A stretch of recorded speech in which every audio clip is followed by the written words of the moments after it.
হতাশা মাদক দিয়ে দূর হয় না। হতাশা দূর হবে, বলে দিব, তিনটা জিনিস, মাত্র তিনটা। কয়টা ভাই? এক, 5 ওয়াক্ত নামাজ। এক কি? নামাজে আপনি অজু করে সেজদা দেন, ইনশাল্লাহ আপনার মনে প্রশান্তি না আসলে আমাকে এসে বলেন যে আসে না। চোখের পানি, মনের আবেগ যা আছে আপনার ভিতরে, কষ্ট, দুঃখ, যন্ত্রণা, সব আল্লাহকে ঢেলে দিবেন ইনশাল্লাহ। নিজের আবেগ ধরে রাখবেন এখানে, আপনি আল্লাহর জন্য ঢেলে দিবেন।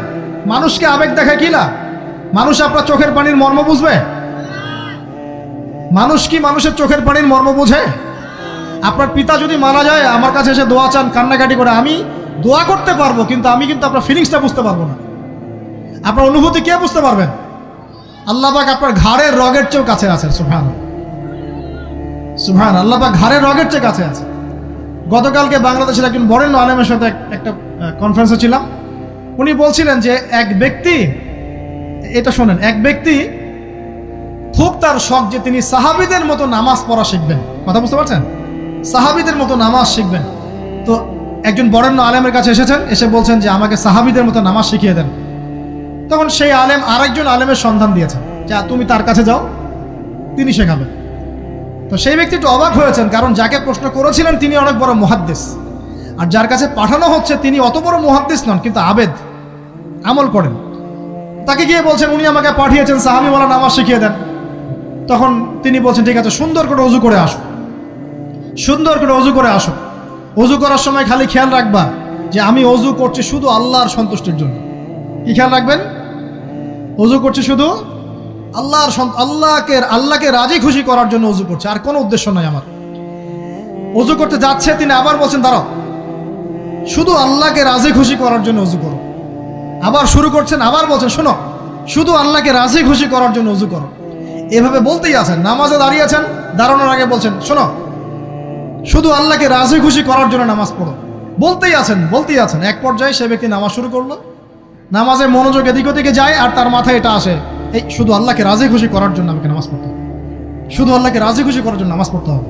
এই চিন্তা তার মনের মধ্যে ঘুরপাক খাচ্ছে। এভাবে নামাজটা সে শেষ করে চিন্তা করছে যে নামাজ তো পুরোপুরি মনোযোগ দিতে পারলাম না। বারবার মাথার মধ্যে এরকম চিন্তা আসছে, আল্লাহ আমাকে তো মাফ করে দাও, নামাজটা আমার মনে হলো না ঠিক মতো। তখন সে ফিরে এসে তার সে ওস্তাদকে বলছেন আমার তো নামাজ এরকম করে পড়লাম, কিন্তু শেষমেশ মনে হলো যে নামাজটা হয়তো কবুল হয় নাই, আল্লাহর কাছে খুব মাফ চাইলাম, আল্লাহ আমাকে মাফ করে দাও, নামাজটা মনে হলো না। তখন সেই যে প্রথম ব্যক্তি যিনি পাঠিয়েছেন তিনি বলছেন এটাই হলো সাহাবীওয়ালা নামাজ। তারা আল্লাহকে রাজি খুশি করার জন্য নামাজ পড়তেন, নামাজ শেষ করে আল্লাহর কাছে ইস্তেগফার করতেন, আল্লাহ কিছুই হলো না, কিছুই হলো। আমার কথা কি বুঝতে পারছেন? অতএব আল্লাহকে রাজি খুশি করার জন্যে আপনি আপনার আবেগ, আপনার ইবাদত সব ঢেলে দিবেন, অন্য কারো কাছে কিছু পাওয়ার আশা করবেন। আমাকে আল্লাহ পাঠিয়েছেন দুনিয়াতে নামাজ পড়তে, রোজা রাখতে, দিনের প্রচার করতে, দিনের জ্ঞান অর্জন করতে, এই তো। তা আমি একজন মেয়ের জন্য জীবন নষ্ট করে দিব কেন? আমি তাহলে আল্লাহর কাছে কি মুখ দেখাবো, আর নবীর কাছে কি মুখ দেখাবো? ওখানে গিয়ে বলবো আল্লাহ আমি আমার অমুক প্রেমিকার জন্য আশেক হয়ে একদম জীবন দিয়ে দিয়েছি, আত্মহত্যা করেছি। গেছে ভাই, যাইতে দেন। যে ব্যক্তি আপনার অবস্থানকে মূল্যায়ন করে নাই, সে আপনার যোগ্য ছিল না। এখন আপনি কি করবেন? নিজের অবস্থান উন্নত করেন, আপনার পিছনে লাইন ধরে ঘুরবে ইনশাআল্লাহ। এটাই বাস্তবতা। দুনিয়া খুব খারাপ জিনিস। মানুষের অবস্থানকে মূল্যায়ন করে, মানুষের অবস্থানকেই মূল্যায়ন করে, কিন্তু আল্লাহ রাব্বুল আলামিন আপনাকে সর্বাবস্থায় ভালোবাসেন। আলহামদুলিল্লাহ। এই যে আমরা এখন অনেক পাপ করছি না, আল্লাহ কি আমাদেরকে আযাব দিয়ে ধ্বংস করে দিয়েছেন? আল্লাহ পাক এখনো আমাদেরকে ভালোবাসেন, রহম করেন, আল্লাহ পাক অপেক্ষা করছেন কখন তওবা করবে, আমি তওবা কবুল করব। এই কখন আমার বান্দা খালি একবার বলে আস্তাগফিরুল্লাহ, আল্লাহ পাক সাথে সাথে মাফ করে দেবেন ইনশাআল্লাহ। আর সেই আল্লাহকে ভুলে আপনি কার পিছনে ছুটছেন? আমরা কিন্তু নিয়াত করতে পারি ভাই যে আমরা যারা ওয়াজ শুনলাম জীবনে কোনোদিন সিগারেটে হাত দিব না ইনশাআল্লাহ। রাজি আছি ভাই? অন্য বড় বড় জিনিস তো বহুত দূরের কথা। আচ্ছা, অনেকে রাজি হয় নাই কেন? আপনারা কি অলরেডি আসক্ত?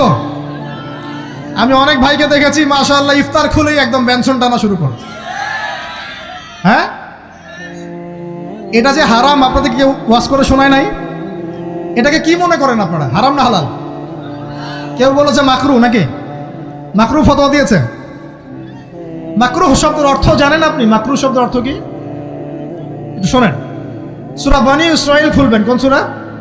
সূরা বনী ইসরাঈল আল্লাহ পাক বলছেন, আমি বনু ইসরাইলকে এই কাজগুলো করতে নিষেধ করেছেন।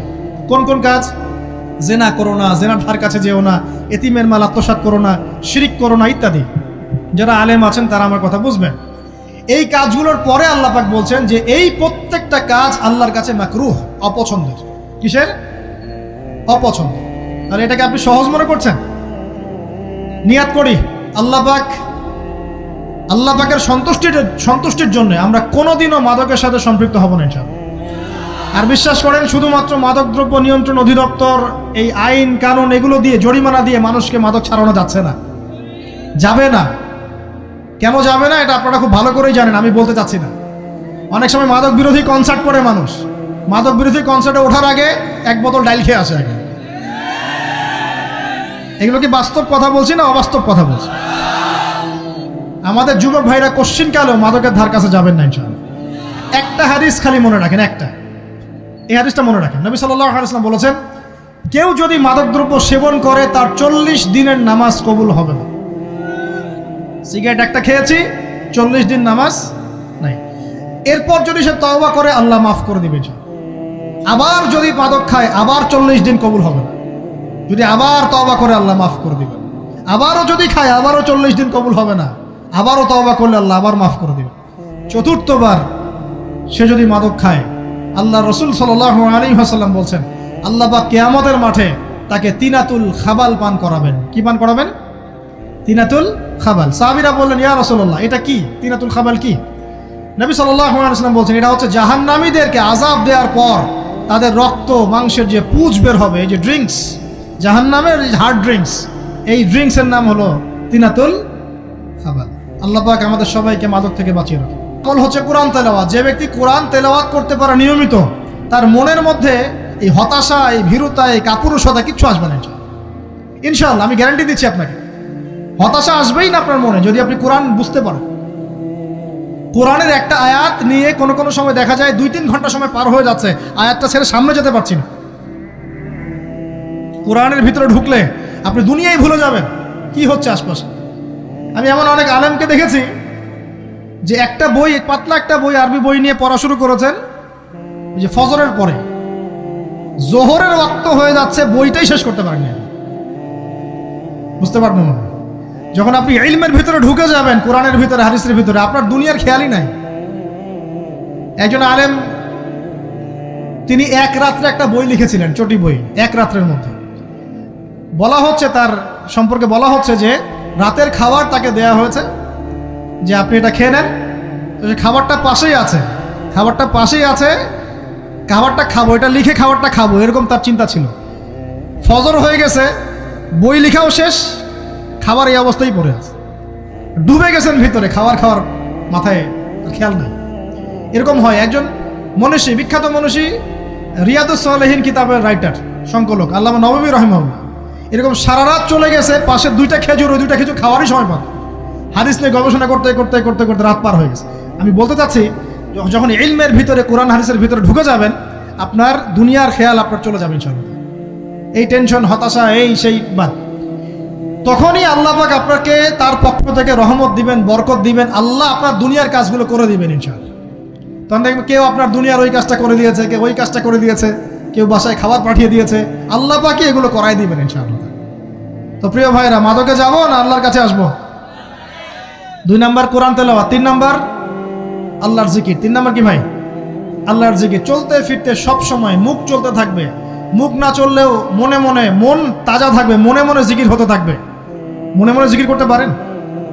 মুখ নড়বে না, কিন্তু মনে মনে আপনার একটা জিকির হতে থাকবে, সুবহানাল্লাহ ওয়া আলহামদুলিল্লাহ, লা ইলাহা ইল্লাল্লাহ, আল্লাহু আকবার। পারা যাবে?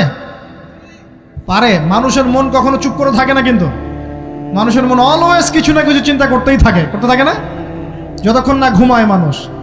তো প্রিয় ভাইরা, বেশি বেশি জিকির করবো, সুবহানাল্লাহ, আলহামদুলিল্লাহ, লা ইলাহা ইল্লাল্লাহ, আল্লাহু আকবার, লা হাওলা ওয়ালা কুওয়াতা ইল্লা বিল্লাহ, এগুলো চলতে থাকবে। আল্লাহ পাক তৌফিক দান করুন।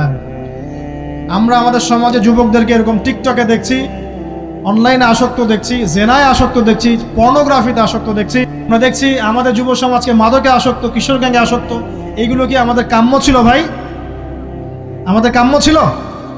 এই অবস্থায় কি যুব সমাজ আল্লাহ পাকের দ্বীনের পতাকা হাতে নিয়ে আল্লাহর জমিনে দিন কায়েম করতে পারবে কিনা একটু আমাকে উত্তর দেন দেখি। এখন এই অবস্থায় পারবে? অতএব অবস্থার উন্নতি করতে হবে কিনা? উন্নতির জন্য রাজি আছি কিনা ইনশাআল্লাহ? আমরা চাই কি আল্লাহ পাকের দিনটা আল্লাহর জমিনে প্রতিষ্ঠা লাভ করুক, আল্লাহর দিন সবার ঘরে ঘরে পৌঁছে যাক, আল্লাহ পাকের দিনের যে সৌন্দর্য সবাই সেটাই, এই সৌরভটা সবাই পাক। আমরা চাই কিনা? সমাজে শান্তি প্রতিষ্ঠা হোক, আবার সেই রাসূলের মতো যুগ চলে আসুক, আমরা চাই কিনা? অতএব আমাদের সবাইকে যৌবনের এই প্রলোভনগুলো থেকে বেরিয়ে এসে আল্লাহ পাকের ইবাদতে আত্মনিয়োগ করতে হবে। আল্লাহ পাক আমাদের সবাইকে তৌফিক দান করুন, বলি আমিন। আমাদের সবাইকে আল্লাহ রাব্বুল আলামিন কুরআন এবং হাদিসের গভীর জ্ঞান অর্জন করার তৌফিক দান করুন, বেশি থেকে বেশি ইবাদত করার তৌফিক দান করুন।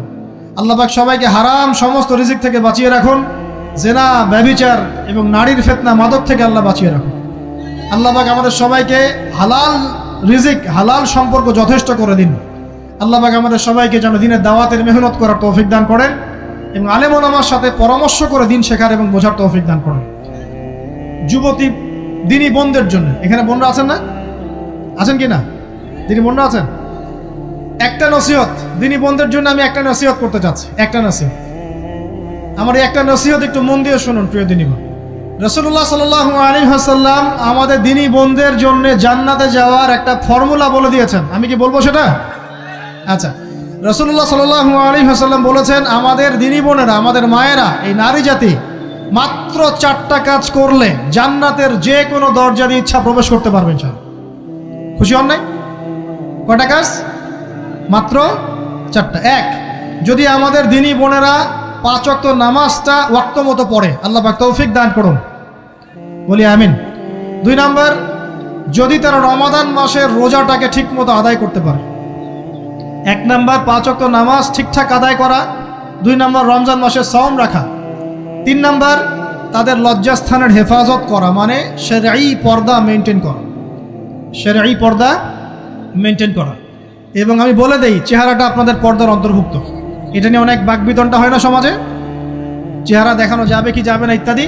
চেহারা আপনার পর্দার অন্তর্ভুক্ত বিষয়, ফুল স্টপ। এর উপরে ফতোয়া অনেকে অনেকভাবে দিচ্ছে, কিন্তু বরেণ্য উলামায়ে কেরামের কিতাবগুলো ঘাটাঘাটি করেন, তাদের ফতোয়া হচ্ছে চেহারা আপনার পর্দার অন্তর্ভুক্ত বিষয়, চেহারা ঢেকে রাখবেন, আল্লাহ পাক তৌফিক দান করুন। চোখ থাকবে খোলা, ঠিক আছে। 4 নাম্বার, স্বামীর আনুগত্য করতে হবে। স্বামীর আনুগত্য, এই যে আনুগত্য শব্দ শুনলেই মানুষের একটা মানে নেগেটিভ ধারণা তৈরি হতে পারে। স্বামীর আনুগত্য মানে কি আমি তার দাসত্ব করব? আনুগত্য মানে, প্রিয় দিনী বোন, আনুগত্য মানে দাসত্ব নয়। আনুগত্য মানে কোরআন সুন্নাহর যে বিধানগুলো আপনার স্বামী আপনাকে পালন করতে বলবে, আপনি সেগুলো করবেন, আপনি করতে বাধ্য। কিন্তু স্বামী যদি কোরআন সুন্নাহর বাইরে কিছু করতে বলে, সেটা মানতে আপনি বাধ্য নন। স্বামী যদি আপনাকে বলে যে সুদ খাও, এই যে সুদি এনজিওতে আসো, নাম লেখাও। স্বামী যদি আপনাকে বলে যে আসো বেপর্দায় বাইরে যাই, সাজুগুজু করে বের হও, চলো ঘুরে আসে বেপর্দায়। স্বামী যদি বলে দেবরকে একটু খাবারটা দিয়ে আসো, আমার অফিসের কলিগ আসছে, খাবার পরিবেশন করো, আসো ডাইনিংয়ে আসো। এই যে হারাম কাজ, বেপর্দার আদেশ করছে, সুদের আদেশ করছে, আপনি সেগুলো পালন করবেন। কিন্তু হালাল বৈধ যে কোনো বিষয় আপনি স্বামীর আনুগত্য করবেন, এটা আপনার উপর ফরজ। এই 4টা কাজ যদি আপনি করতে পারেন, জান্নাতের যে কোনো দরজা দিয়ে ইচ্ছা আপনি প্রবেশ করতে পারবেন ইনশাআল্লাহ। আল্লাহ পাক আমাদের দিনী বোনদেরকে এই 4টা কাজ করার তৌফিক দান করুন। আমাদের সবাইকে আল্লাহ পাক জান্নাতের জন্য কবুল করুন, বলি আমিন।